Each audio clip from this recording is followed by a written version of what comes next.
Thank you very much. That was fascinating and very helpful for our audience.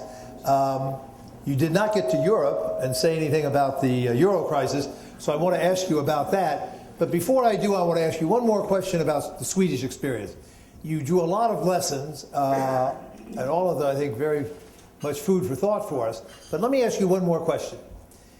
Is a fundamental deep crisis essential to promote the kinds of reforms that you carried out in Sweden in the early 1990s? Asking you to use observations from your own country and from what's going on in the Eurozone right now, is it necessary to have a pretty deep, almost existential crisis to get reforms of this type in a democracy, or can you see a possibility of doing it in a more orderly, less apocalyptic way?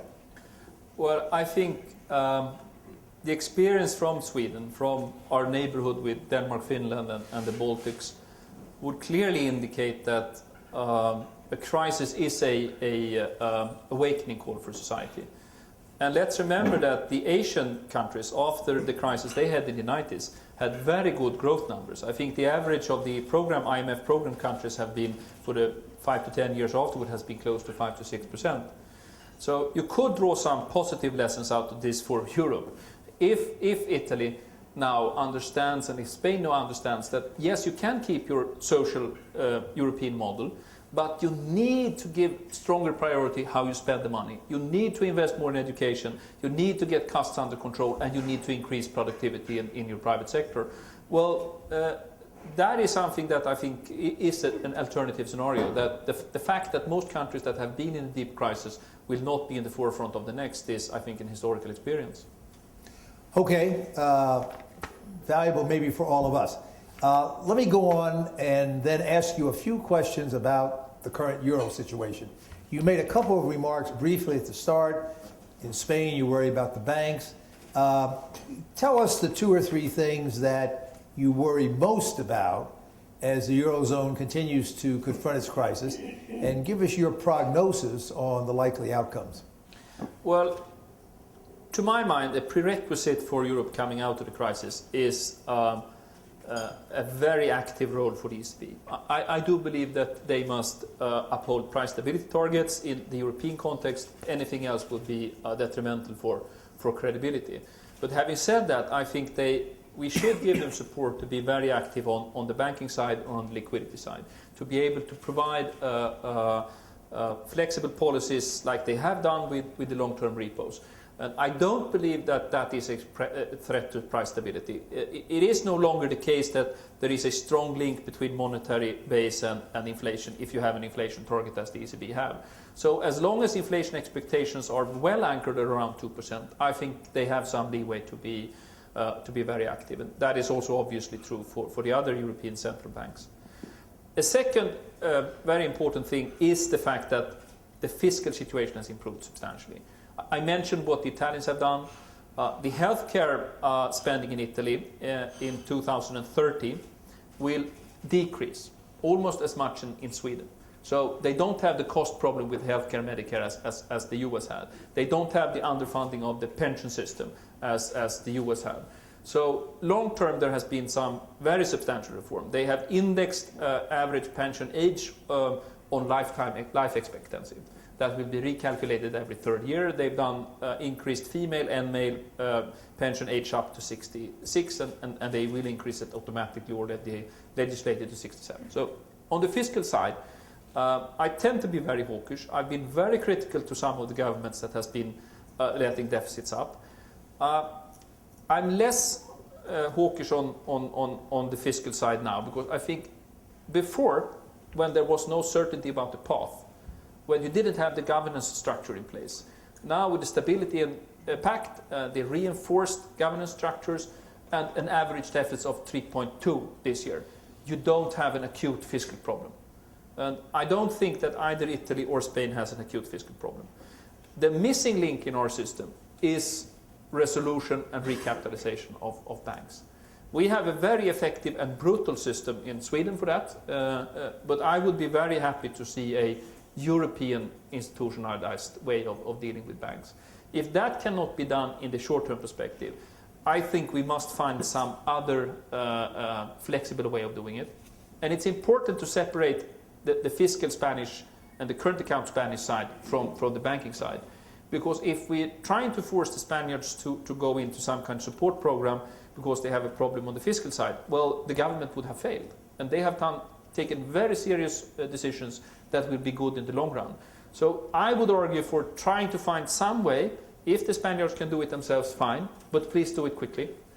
If there is an alternative where European resources could be used, I would be fully supportive of any kind of support and to find a way of dealing with the political side effects of it, I think is reasonable.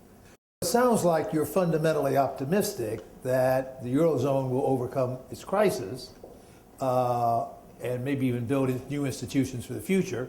You can confirm or deny that. But then it leads to another question for Sweden. Sweden is an out country. You've opted not to join the euro. I gather that's a highly supported view in Sweden right now. What about the outs? Do you see a diminishing role for the non-euro countries in the European Union as a whole, even a kind of systematically developing two-track system within Europe? I know the outs have had some meetings among themselves, some caucuses among themselves. Talk a little bit about that seeming division within the European Union and what it means for the evolution of the entire European integration project. Well, I do believe that we have two categories of out countries. Sweden, Poland, Denmark, strongly pro-European. We normally tend to try to find European solutions. We believe in broad-based European cooperation on foreign policy, defense, justice and law. And for me, it is one of my fundamental personal values. I believe in Europe. There is no place for Sweden outside the European Union. I believe that Europe is on the right path politically to create a stronger democratic, rule of law-based cooperation.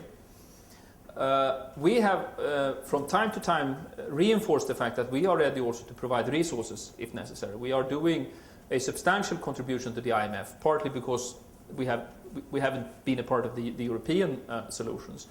I think we're doing the Nordic Baltics are doing the 5th largest contribution to the resources of IMF in this resource increase that is now being done. There is a group where the Czechs and the Brits are obviously in another position. But as long as Poland, Sweden and a lot of pro-European countries are on the outside, it is very important, particularly for Germany, to keep the caucus united, because in the Eurozone there are a split of views, and the Germans tend to be a little bit alone with the Finns and the Netherlands. And in the EU context, they have a strong supporter group from Swedes, Danes, Poles, that believe in open markets, believe in single market reforms, believe in productivity, but also believes in European cooperation. So, well, I don't believe that it's a long-term split. It would be much more difficult for us if the Poles would join, because it's of ultra importance for the Germans to keep the relationship not only with France but also with Poland in a good shape. One final question, then we open it up. You mentioned France. Elections yesterday in France. First round, socialist government, now quite a possible outcome. What would that mean for Europe and particularly for the next steps in resolving the euro crisis? It's important to realize that France is not Italy.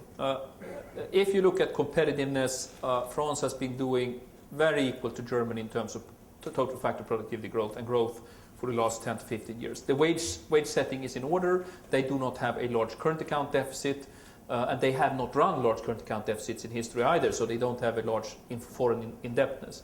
They do have a too large public debt, and they do have a labor market that doesn't provide enough flexibility. So they would really need two candidates saying we need overhaul the French system, we need fundamental structural reforms to increase our competitiveness and to remove barriers in the labor market. That is actually not how the French presidential debate has been going. There is no two candidates arguing for tough economic reforms. It's rather two candidates that try to avoid talking about fundamental economic issues. We have worked together with socialist governments in France, in Europe, many times. They tend to be pro-European. They have historically been as responsible when it comes to European cooperation as center-right governments. Hollande is a person that many of my French friends says will have a good relationship with the Germans. The difficulty of this is the Le Pen vote. That was bigger than we thought and is forcing both of the candidates in a much more Eurosceptic direction. Both on open border issues, but also on the economic policy. If Mario Draghi and the ECB is going to be flexible, we cannot have the French president attacking the bank for not taking growth into account as much as they could. I mean, my experience with central banking tells me that the less the politicians attack the bank, the more flexible the bank could be. So that is something that is a little bit of a problem. Okay, let's open it up. Yes, lady here, and you got traveling mics, got a standing mic in the back. Please identify yourself and then fire away. Hi, my name is Federica Bindi. I'm a senior fellow at Johns Hopkins. Thank you so much for your speech. It was really interesting. Though, as a Southern European, it really makes me cry. Because if you, and I'm not kidding, because if you look at what have been the measures in Sweden, very few of them could be applicable to the southern states because there is no intent, there is a say, non si può rascare il fondo. There is no more to take off. I mean, and if you look at what the government are doing, it's exactly the other way around. They're increasing taxes, not investing on growth, cutting on research, which doesn't exist anymore, cutting on education. Maybe the only measure that could be actually implemented is this variable way of cost on health. You know, if there are lots of people in Italy, for instance, that go to first aid for a cold, and if you had them pay a lot, that is really one of the few ones which could be applied in Italy and many of the European countries.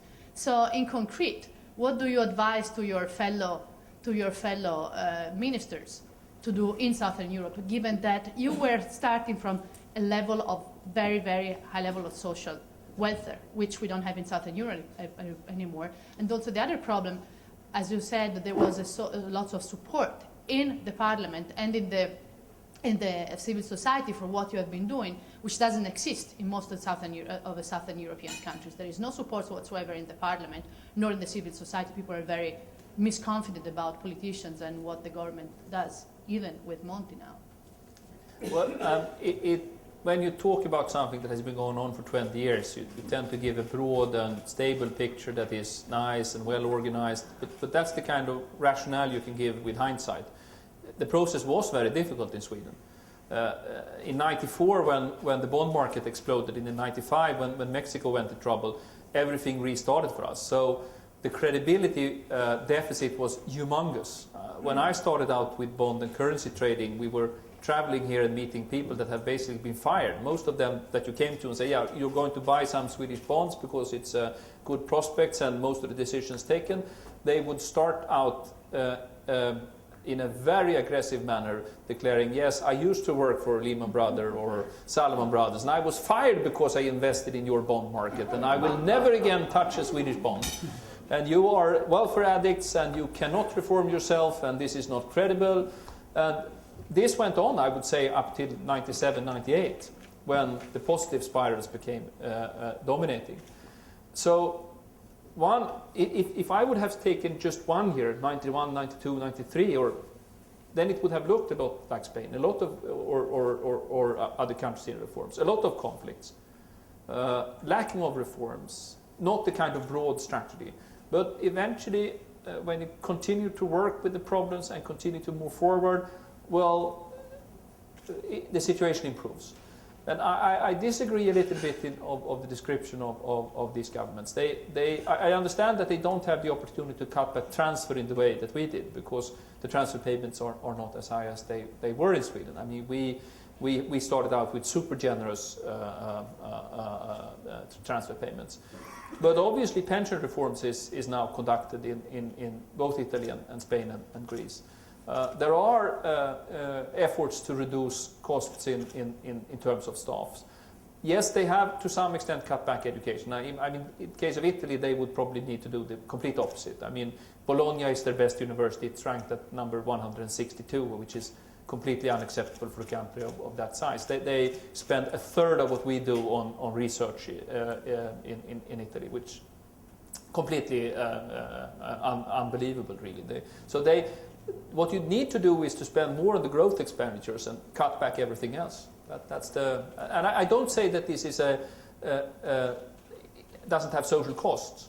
Any fiscal restructuring program of this magnitude will be extremely painful. That's why I believe in very stringent conservative budget rules, because I never want to be in this again. I would never in my life have another 20 years of tough social reforms.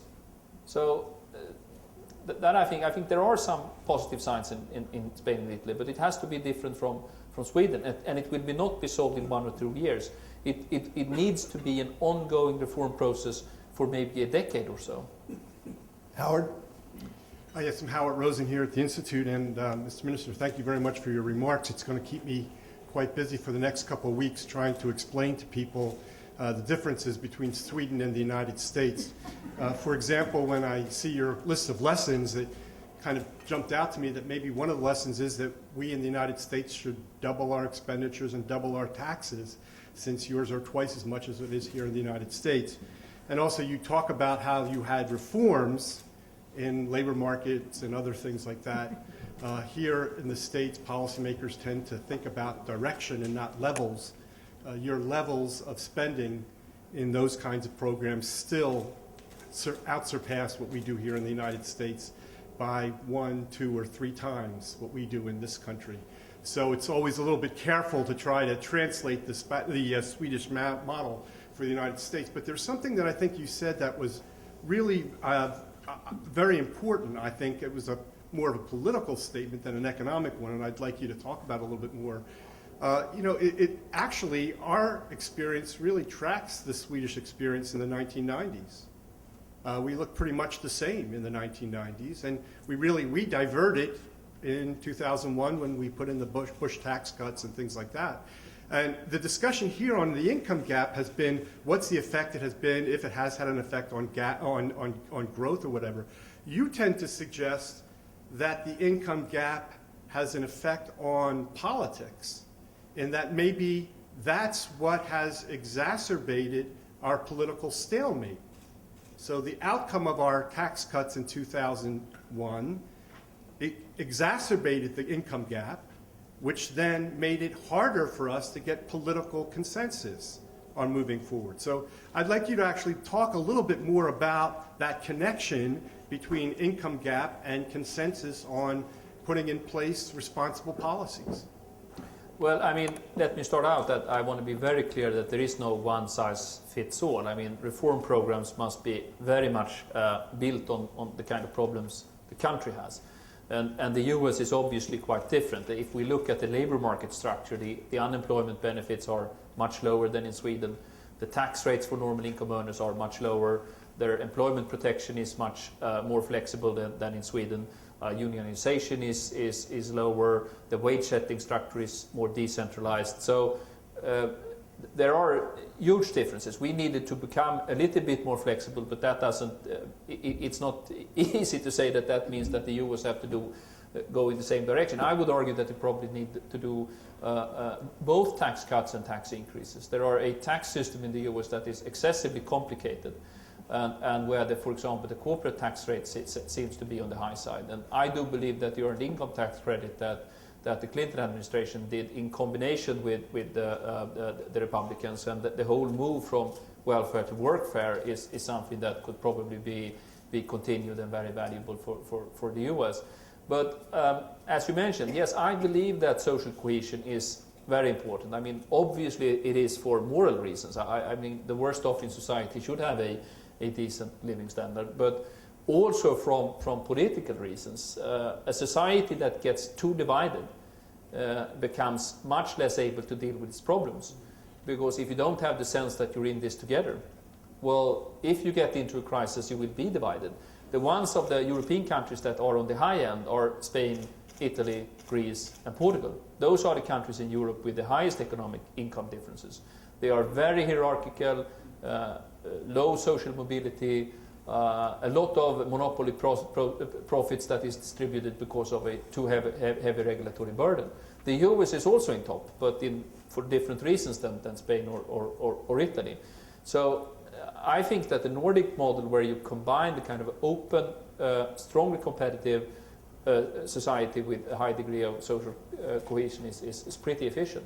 But let's remember, this is the renewed Swedish model. It's not the old one.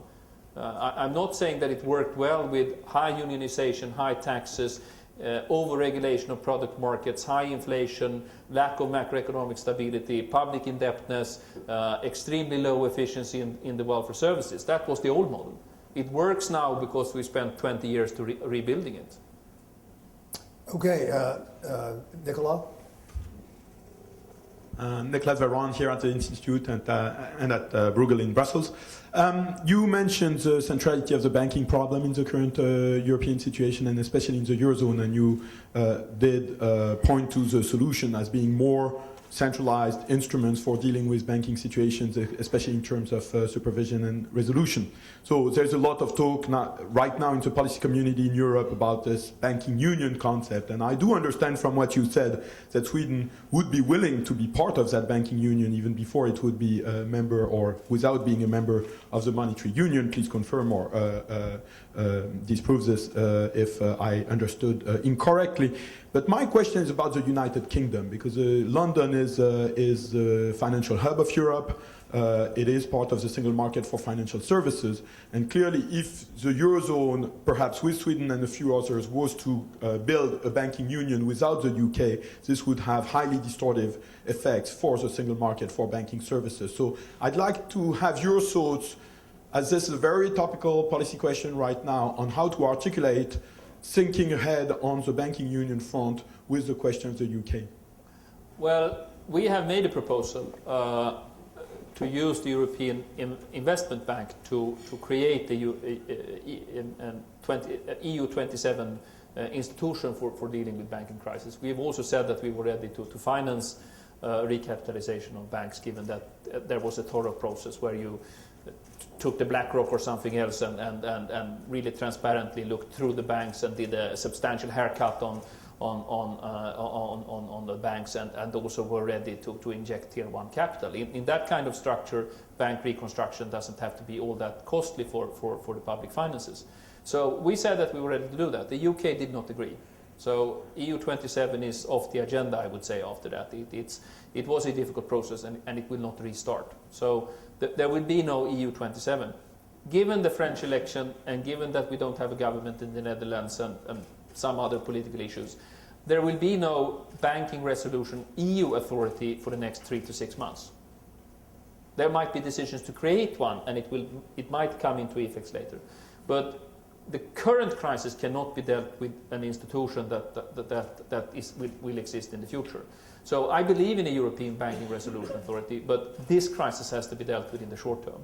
So I would argue that we should try to find different institutional way where we realize that Spain is not in the situation as Greece, that we not try to force the government into some program because they don't need a multi-annual program, but to try to find some way of helping them out on bank recapitalization, if necessary. And if they don't need the help, that's fine with me. But then they should sort it out immediately, not in 3 months or 6 months. Then they should sort out whatever problems they have, inject the capital that they think they have, and get the show going again, because the stock market is really killing Spanish banks as it is. Barry? Barry Wood, Radio Hong Kong. I'd like to ask you about IMF governance. The expectation is that your Nordic group is going to do its part in the recasting of the EU participation, or the European participation, by rotating with the emerging market Baltics. And the Swiss announced this weekend that they will be rotating with Poland. Are you optimistic that the Europeans will announce these changes in time for the next IMF meeting? And are you optimistic that the next stage of IMF reform, giving more votes to emerging and developing countries, is going to happen on schedule? Well, Sweden cooperates with the Nordic Baltics on these issues, but also with a group called G4, which is not the biggest 4 countries, but Sweden, Belgium, Netherlands, and Switzerland. We can notice that the Swedish Baltic constituency did $30 billion in money on the table. The G4 actually is above 40. It might get close to 50 before all these discussions have come to an end. That could be compared to I will not do the numbers, but if you look what Australia did, or what Canada did, or what Russia did, or what Japan did, if the Nordic contribution is 50% of Japan, and the G4 is actually 2/3 of Japan, we have put quite a lot of resources on the table. And countries like Sweden and Switzerland are ready to do that. But obviously then that has also something to do with voice and vote and influence. We don't mind a transformation, and we have agreed to that, and in Sweden's case we have also been pushing it, because we believe that the IMF should be based on the modern world, so to speak, and it's very important that all shareholders and stakeholders feel that they are present in the discussion. So, but we do not want to be pushed out the door.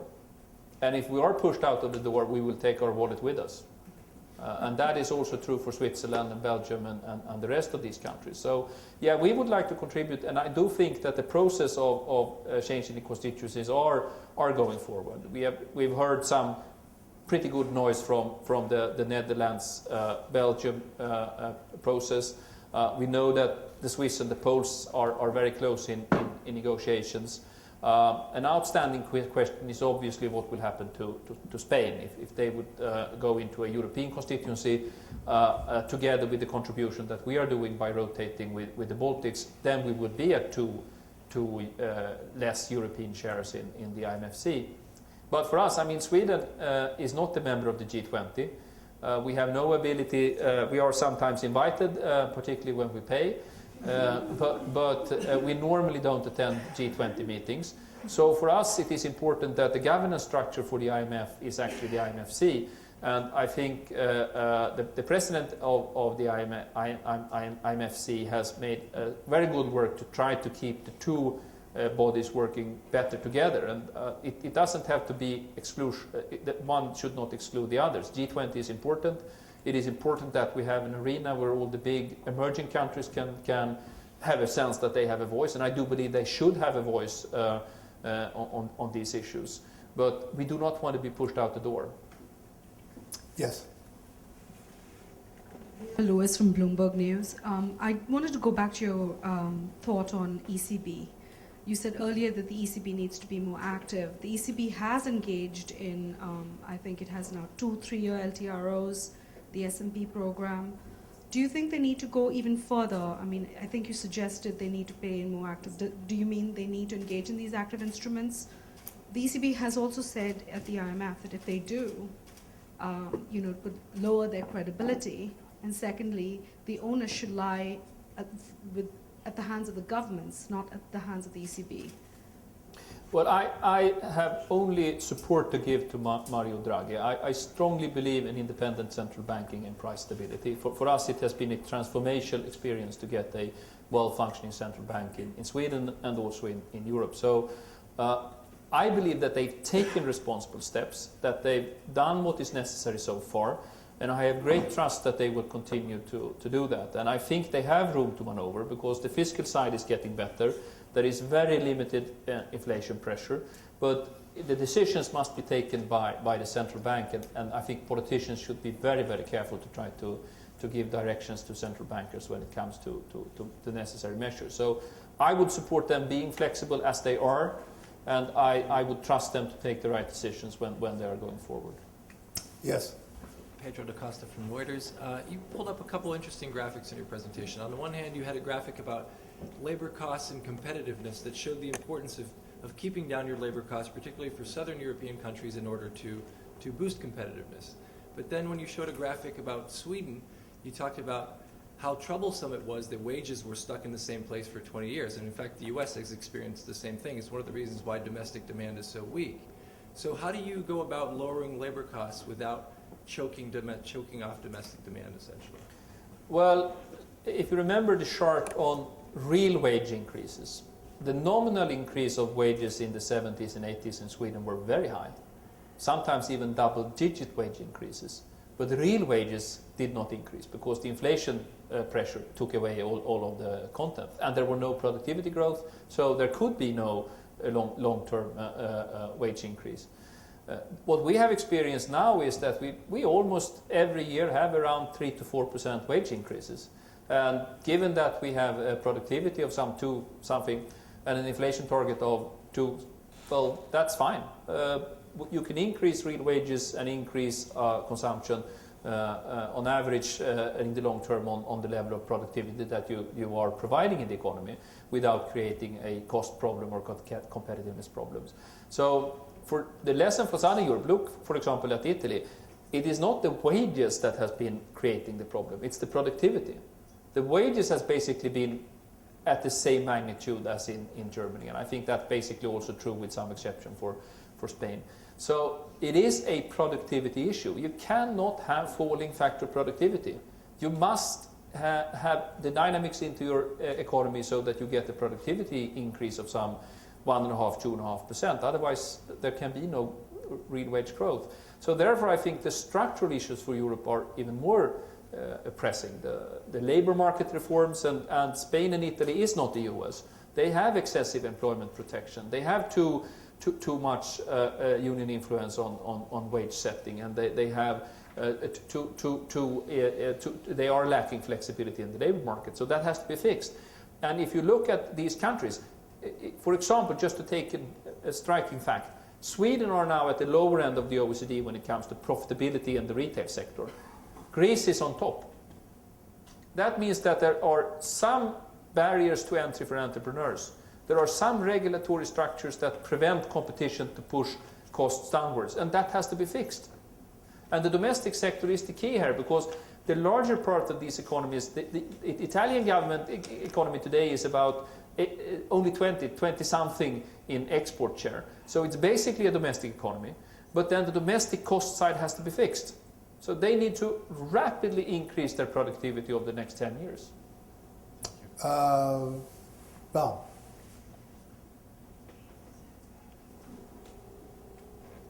Bob Samuelson, The Washington Post. When Sweden had its crisis in the early 90s, you exited the crisis during a period when the world economy was relatively healthy and growing relatively rapidly, and you also had, I think, the benefit of a flexible exchange rate. Today, the European countries that are facing crisis are in a period when, at best, the world economy is growing very slowly, and its neighbors are often stagnant or experiencing negative growth, and they don't, by definition, have a flexible exchange rate. Can you talk about that contrast and to what extent it both favored your recovery and disfavors the countries that are now in crisis? Well, our experience in the 70s and 80s with exchange rates is very bad. It was a part of these vicious circles with excessive wage increases, inflation, low productivity, losing competitiveness, devaluating the currency. And then we started out with too high inflation, too high wage increases, low productivity, and devaluated the currency. So it was a vicious circle that just kept going. And fundamentally, you cannot build a prosperous society on devaluating your currency. You must build it on fundamental productivity increases, research and development, education, flexible labor market, sound macroeconomic policies. So it helped us. But the difference between the 70s and the 80s and the 90s is not the exchange rate. We devaluated consecutively during the 70s and 80s, and we have experienced after the big fall, the exchange rate has been quite stable. And I would expect that it's more likely to appreciate than depreciate. So obviously it's better to have strong world demand, that's for sure. Yes, obviously it's quicker when you do the exchange rates adjustment, but that will only work if you also do the structural measures. So look at Estonia or Latvia. There are small countries and there are some special circumstances in their geopolitical situation. But they have cut their costs between 15 and 25% over the last 3 years. So they've really done an internal devaluation by increasing productivity and decreasing costs. So it is possible to do that. And if the Italians would start doing reforms that would indicate a long-term pattern, it's quite obvious that you could see a positive circle coming out of that. They are a rich society, they have a long manufacturing tradition. So if they would start to set their house in order, it's quite clear that they could produce. I mean, if you can produce a Ferrari, which is probably one of the most high quality manufacturing products that we could ever see, you must be able to do a lot of other things that is of high quality and reasonable costs. I think on that positive, constructive, and highly seductive conclusion, we'll call it quits. No, we have one more point. One more point. One more point. One more point. You know, I was a little bit surprised that you were actually able to have us here today, because this is your birthday. This is your 71st birthday. And from our side, I would like to give you a small gift for our appreciation of the fact that this institute, I think, has been a table, a hall, institution for building international cooperation. Not only building knowledge, but also building relationship. And relationships and knowledge is a very good base for avoiding conflicts and getting the world to work a little bit better. So congratulating your birthday, and also give our appreciation and thanks for a very long and sustained effort here at the Institute to build a better world order. So thank you very much. You're very kind. Thank you much.